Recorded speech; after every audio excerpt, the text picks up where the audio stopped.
আসসালামু আলাইকুম। ওয়ালাইকুম সালাম। আঙ্কেল কেমন আছেন? আলহামদুলিল্লাহ। আপনাদের বাড়িতে চলে আসলাম আজকে। খুব ভালো হয়েছে, আমি খুব খুশি হয়েছি। আজকে আপনাদের বাসাটাও দেখবো, আপনার সাথে রাফি সম্পর্কে আপনাদের সম্পর্কে জানার চেষ্টা করব। জি জি। এ হচ্ছে খান তালাত মাহমুদ রাফির বাসা।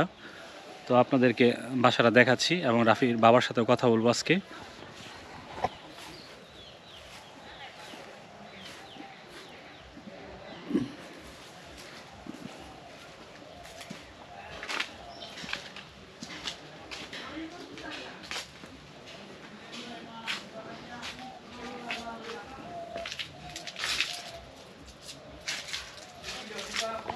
আর অনেকে হয়তো আপনার মনে প্রশ্ন জাগতে পারে যে এই বাসা কেন তালা লাগানো। আসলে হচ্ছে রাফির যে আব্বা, উনি আপনার ওই পাশের একটা বাসাতে, আপনার তার চাচার বাসাতে প্রায় 20 বছর ধরে থাকে। এজন্য মূলত এখানে আপনার তালা লাগানো। অনেকেই ভাববেন যে তারা টাকা পয়সা পায়া হয়তো চিটাগাঙে বড় বড় ফ্ল্যাটে থাকতেছে। আসলে বিষয়টা এমন না। বিষয়টা হচ্ছে 20 বছর ধরে উনি আপনার ওই পাশের বাসাতে থাকে আর কি, ওনার চাচার বাসাতে থাকে। তো ওই বাসাটা আপনাদেরকে দেখাবো, সমস্যা নাই।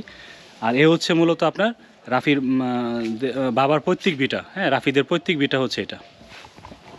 আঙ্কেল জমি কতটুকু এখান থেকে? জমি কি এই সীমানা? আমার জায়গা পরে এই এই সীমানা থেকে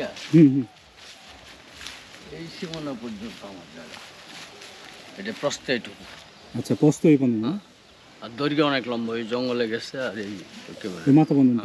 ওইটা আপনার রুম? না না, এটা আরেকজনের, আমার আরেকজনের না, আমার বাইশটা বড় বাইশ। তার মানে এইটুক না, এই জঙ্গল পর্যন্ত। রাফি আপনার কি হয়? রাফি আমার নাতি হয়। আপনার নাতি হয়? হ্যাঁ। তো নাতি তো এখন আপনার মনে করেন সমন্বয়ক। তো কেমন লাগে আপনাদের? মানে আমার তো খুবই ভালোই লাগে। ওই তো পুরাই নেত্রকোনার কৃতি সন্তান বর্তমানে। জি। তো আপনাদের সাথে কি কথা হয়? আমাদের সাথে কথাবার্তা হয়। কেমন, মানে সবসময় বালাপুরা জিজ্ঞেস ঠিক দাদা করে ডাকে? দাদা করে রাখে। আচ্ছা, তো লাস্ট কবে কথা হয়েছে? আন্দোলনের পরে, নতুন সরকার আসার পরে কথা হয়েছে? নতুন সরকারের পরে আর কোথায় টোটা হয়েছে না। আসেও না, এবার কম আসে না। আমি বাড়ি তো ছিলাম না, আমার সাথে কথা হয়েছিল। আসছিল আন্দোলনের পরে বলে? আসছিল একবার, আমার সাথে কথা হয়। তাহলে মানে এই যে আপনার নাতি যে এত বড় দেশের জন্য মনে করেন আপনার বুক ই করে দিছে, প্রসারিত করে দিছে মরার জন্য, বিষয়টা আপনাদের কাছে এখন মানে কেমন লাগে? এটা আমাদের একটা গৌরবের ব্যাপার। আপনাদের একটা গৌরবের ব্যাপার হয়ে গেছে। গৌরবের ব্যাপার। আর দেশের মানুষের যদি সুখে শান্তিতে যেতে পারে, এটা আমরা খুশির ব্যাপার না, আমার খুব খুশির ব্যাপার। খান তালাত মাহমুদ রাফি, তো ওনার বাবার সাথে কথা বলবো।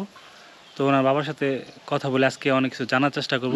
তো চলুন বন্ধুরা, ওনার সাথে কথা বলি এবং কিছু জানার চেষ্টা করি। আসসালামু আলাইকুম। ওয়ালাইকুম আসসালাম। আঙ্কেল কেমন আছেন? আলহামদুলিল্লাহ, আল্লাহর রহমতে ভালো আছি। আপনার ছেলে যে দেশের জন্য মনে করেন এত বড় একটা মানে অবদান রাখলো, আপনার কাছে কেমন লাগে? আলহামদুলিল্লাহ, আন্দোলন চলাকালীন সময়ে তো আমি আমার ছেলেকে নিয়ে খুবই সমস্যা ভোগ করছি। হয়তো আমি এমনও ভাবছি যে আমার ছেলের ডেড বডিটা পর্যন্ত আমি পাবো না। আল্লাহর অশেষ মেহেরবানিতে, মানুষের দোয়ায় তো আমার ছেলে জীবিত আছে এখন। আমাকে খুব ভালো, আমি শারীরিকভাবেও হন, মানসিকভাবেও ভালো, শারীরিকভাবেও ভালো। আর খুবই ছেলের প্রতি খুবই সন্তুষ্ট যে আমার ছেলে এই অজপাড়াগায় জন্মগ্রহণ করিয়া এই একটা রাষ্ট্রের মানুষের, একটা দেশের মানুষের জন্য চিন্তা করে। আসসালামু আলাইকুম। ভালো আছেন? জি আলহামদুলিল্লাহ। তো আপনার ভাতিজা এত বড় দেশের জন্য কাজ করলো, আপনাদের কেমন লাগে? আলহামদুলিল্লাহ, এটা তো গৌরবের বিষয়। তো আপনার ভাতিজার সাথে কথা হয়? হয় মাঝে মাঝে, কম আর কি। আমরা গ্রামের মানুষ, বিভিন্ন কাজ কামে ব্যস্ততা থাকি। কৃষক, বুঝছেন, কৃষক তো স্বাভাবিক কৃষিকাজে ব্যস্ত থাকে। একটু নিচে নামে কথা বলি।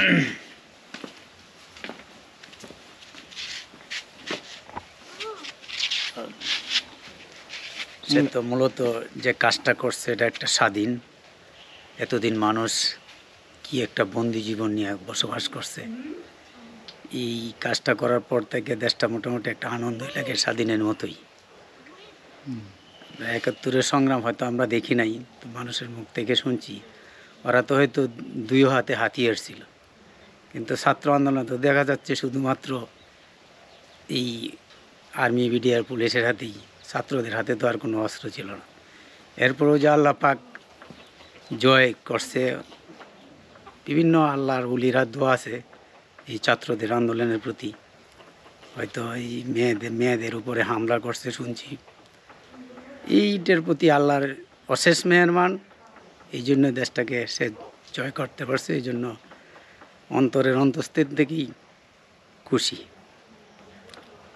আর কি বলবো, সে আমার চাচাতো ভাইয়ের দিকে বাঁচতা। আর ছেলেটা ছোটোকাল থেকেই খেলাধুলায় খুব অংশগ্রহণ করত। আর উনি যে কথাগুলো বলছে সঠিক কথাই, সে অন্যায়কে আশ্রয় দিত না, পছন্দও করতো না। রেলের একটা আন্দোলনও করছে।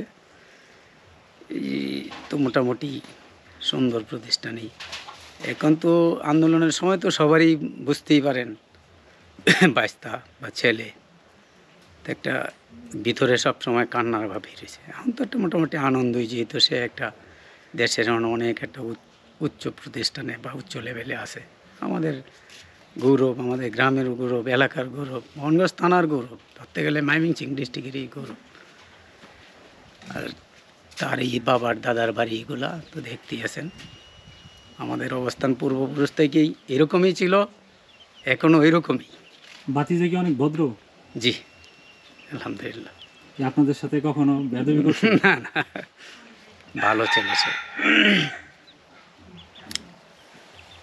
আসলে কি মনে করেন সবার সাথে হ্যাঁ, কথাবার্তা বলে? আমার মা মুরব্বী আছে, সে আসলে এদিকে আইসা তাদের সাথে অনেকক্ষণ কথা বলে। ভালোই এক কথায়। বড় করে দোয়া চাই, দোয়া করবেন। আসসালামু আলাইকুম। বন্ধুরা, আপনার রাফি যে আসলে খেলাপ্রিয়, এবং দেখেন আপনার কত পুরস্কার সে পাইছে। সে মানে খেলাধুলায় খুব ভালো ছিল, যার কারণে আপনার দেখেন পুরস্কার। আঙ্কেল হাতে নেন, এটা কি দেখেন, এটা খানতালা না, শুভেচ্ছা স্মারক। হ্যাঁ, তারপরে এই হচ্ছে একটা, তারপরে এটাও পাইছে না। এই দেখেন একটা আপনার কত চমৎকার একটা কৃতি শিক্ষার্থী সংবর্ধনা। এই যে তারপরে এই যে একটা আছে আপনার, পুরস্কার তো দেখতেই হ্যাঁ পুরস্কার, আরো কত পুরস্কার, প্লেট প্লেট কতটা।